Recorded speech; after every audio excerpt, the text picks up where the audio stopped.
अच्छे अच्छे बदलाव भी ला पाते हैं। और जीवन में अगर आपको बड़े फैसले लेने हैं, मुश्किल हालातों से निपटना होता है, तो हमें मानसिक रूप से मजबूत होना बहुत ज्यादा जरूरी होता है। जरूरी नहीं कि आपकी जिंदगी में हर पल अच्छा ही होता रहे और आप तभी खुश रहें।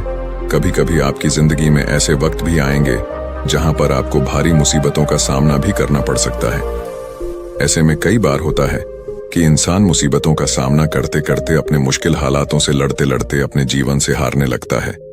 लेकिन वहीं पर जो इंसान मानसिक रूप से मजबूत होते हैं, वह इन मुश्किल हालातों से अपने कठिन समय से बाहर जरूर निकल आते हैं। तो दोस्तों, आज की इस वीडियो में हम अपने मुश्किल वक्त से बाहर कैसे आएं, इसी पर चर्चा करने वाले हैं। मैं 8 नियम बताने वाला हूं, जिसे अगर आप जान और समझ लेते हैं तो यकीन मानिए आप अपने मुश्किल हालातों से जरूर बाहर निकल आएंगे और आप मानसिक रूप से एक मजबूत इंसान भी बन जाएंगे। तो मित्रों, आज की यह वीडियो बहुत ही महत्वपूर्ण होने वाली है, इसे छोड़कर कहीं जाइएगा नहीं। मित्रों, एक बार एक बौद्ध महात्मा आश्रम में अपने शिष्यों को दिमाग के ऊपर कुछ प्रवचन दे रहे थे। गुरु कह रहे थे कि इंसान के मस्तिष्क के विचार कभी अच्छे होते हैं तो कभी बुरे होते हैं। अच्छे विचार जब उसके दिमाग में जन्म लेते हैं तो वह अच्छी और कल्याणकारी बातें सोचता है, लेकिन वहीं पर अगर बुरे और गलत भावनाएं जन्म लेती हैं तो उससे उसका पतन होता है। तभी उन्हीं में से एक राजवंत नाम का शिष्य खड़ा होता है और गुरु से पूछता है कि गुरुवर, क्या कुछ ऐसा तरीका आप बता सकते हैं जिससे कि हम अपने मस्तिष्क को मजबूत और ताकतवर बना सकते हैं, खुद को मानसिक रूप से मजबूत बना सके।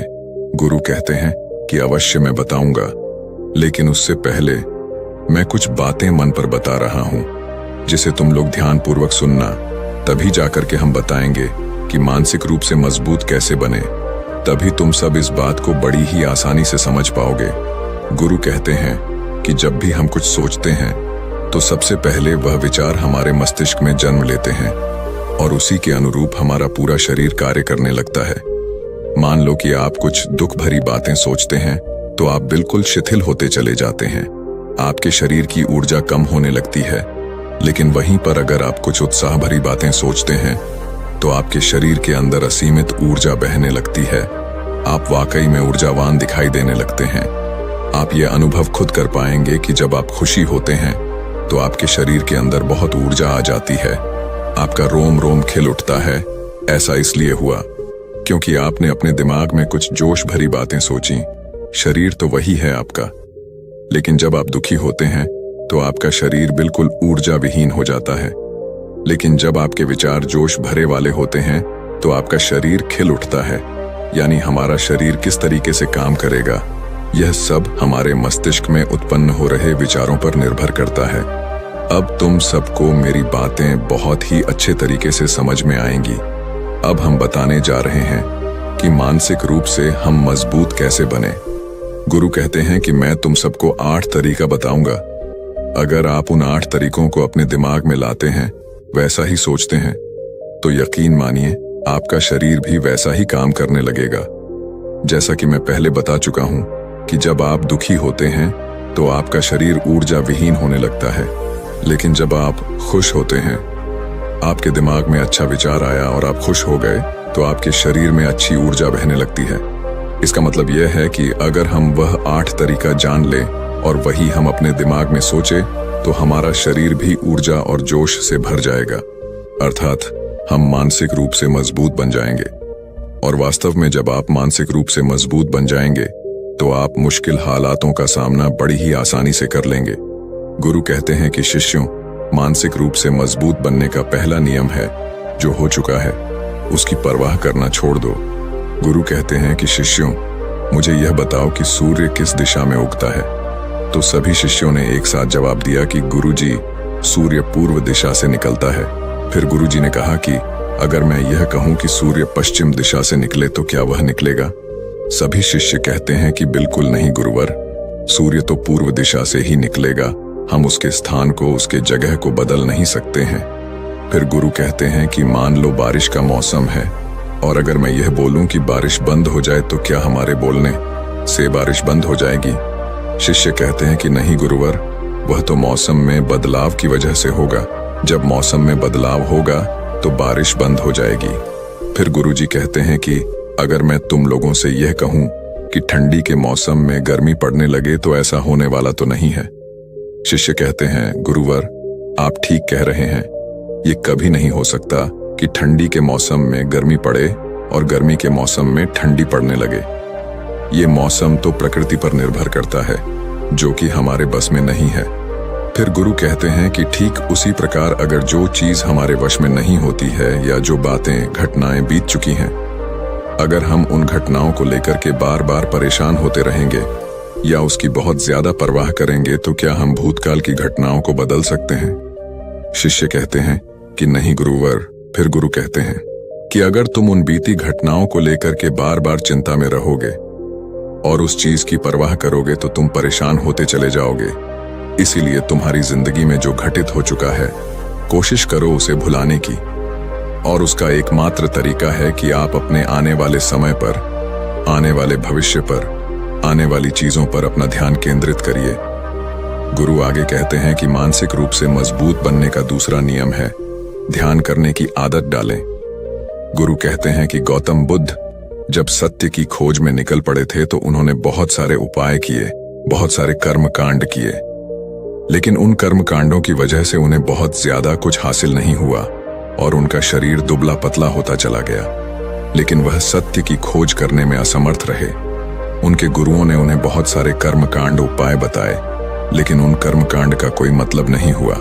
अंत में जब भगवान गौतम बुद्ध स्वयं ध्यान की अवस्था में बैठे तो धीरे धीरे ध्यान की गहराइयों में जाकर के उन्हें वह सारी चीजें लगने लगी जिस चीज की वह खोज में निकल पड़े थे। ध्यान के जरिए वह अपने सभी विचारों पर विजय पा लिए। उन्होंने पापी मार्ग को पराजित किया, काम वासना पर विजय पाई, अपनी हर एक भावना पर वह विजय पा लिए। और यह सब तभी हुआ जब वे ध्यान की गहरी अवस्था में बैठे और कई दिनों तक ऐसे ही बैठे रहे। ध्यान करने से हमारा मन और मस्तिष्क बहुत ही शांत हो जाता है, जिसे कि अगर हम किसी वस्तु पर या किसी के बारे में या किसी चीज के बारे में जब विचार करते हैं तो हमारा पूरा ध्यान उसी पर केंद्रित रहता है। हमारा दिमाग ज्यादा इधर उधर भागता नहीं है और हम चीजों को बहुत ही अच्छे तरीके से समझ पाते हैं। ध्यान ही एक ऐसा तरीका है जो आपको हर तरीके से आपके दिमाग को मजबूत बनाता है। बौद्ध भिक्षु अगर किसी बात पर ज्यादा जोर देते हैं तो वह ध्यान की प्रक्रिया पर ध्यान में कई घंटे तक बैठे रहते हैं, जिससे उनका दिमाग बहुत ही शांत रहता है, उनका मन बहुत ही शांत रहता है, और जिसका मन शांत रहता है वही किसी भी चीज पर अच्छी तरीके से विचार कर सकता है। अर्थात वह मन और मस्तिष्क दोनों से मजबूत होता चला जाता है। ध्यान करने से आपकी सारी वासनाएं आपके नियंत्रण में रहेंगी। आप अपनी इच्छा अनुसार अपनी वासना को अपने वश में किए रहेंगे। गुरु आगे कहते हैं कि मानसिक रूप से मजबूत बनने का तीसरा नियम है बहुत ज्यादा किसी से उम्मीद मत रखना। गुरु ने कहा कि तुम सब अपनी मर्जी से जन्म लिए हो, अपनी मर्जी से ही गर्भ का चुनाव किए हो, लेकिन इंसान जन्म लेने के बाद वह यह सब भूल जाता है कि उसे क्या करना था क्या नहीं, वह किस लिए जन्म लिया था, और जन्म लेने के बाद वह तमाम तरह की वासनाओं से ग्रसित हो जाता है। इस संसार की मोह माया में वह बहुत ज्यादा परेशान हो जाता है। वह खुद को जान ही नहीं पाता, वह खुद को भूल जाता है, और यही वजह रहती है कि वह तरह तरह के लोगों से अपनी बहुत ज्यादा उम्मीदें लगा बैठता है। उम्मीदें दुख का कारण बनती हैं। जिस भी व्यक्ति वस्तु से आपकी उम्मीदें ज्यादा बढ़ जाएंगी, आने वाले समय में सबसे ज्यादा दुख आपको उसी से मिलने वाला है, क्योंकि उम्मीद पर होती है। दुख भी वहीं पर होता है, क्योंकि आप किसी से बहुत ज्यादा उम्मीद लगा लिए और वह व्यक्ति आपकी उम्मीदों पर खरा नहीं उतरा, तो सबसे ज्यादा दुख आपको उसी से होने वाला है। क्योंकि जब उम्मीद टूटती है तो दुख बहुत ज्यादा होता है। इसलिए इस संसारिक, इस भौतिक जीवन में बहुत ज्यादा उम्मीद और बहुत ज्यादा मोह किसी भी व्यक्ति से मत करना। तभी एक शिष्य उठ खड़ा होता है और कहता है कि हे गुरुवर, हम बिना उम्मीद से, बिना आशा से कैसे जी सकते हैं? हम सबके मन में रहता है कि मुझे यह चीज करनी है, मुझे वह चीज करनी है, मुझे जीवन में ऊंचाइयों को हासिल करना है। बिना उम्मीद के तो हम लोग जीवन में आगे बढ़ ही नहीं सकते। गुरु ने कहा कि कुछ पाने की लालसा, कुछ बड़ा बनने की लालसा जीवन में जरूर आपको ऊंचाइयों तक ले जाएगी। कुछ बड़ा बनने के लिए लालसा खुद से होती है, ना कि किसी व्यक्ति वस्तु विशेष से। मैं यहाँ पर लोगों के बारे में बात कर रहा हूँ कि अगर तुम यह सोचो कि मेरा दोस्त मेरे साथ हमेशा खड़ा रहेगा, या मेरे लिए मेरे साथ हमेशा खड़ा रहेगा, या आप जो सोचे वह सामने वाला इंसान आपके लिए वैसा करे, तो यह सभी चीजें बहुत ज्यादा उम्मीद और मोह को बढ़ावा देती हैं। बहुत ज्यादा उम्मीद किसी से मत रखना, खुद से उम्मीद रखोगे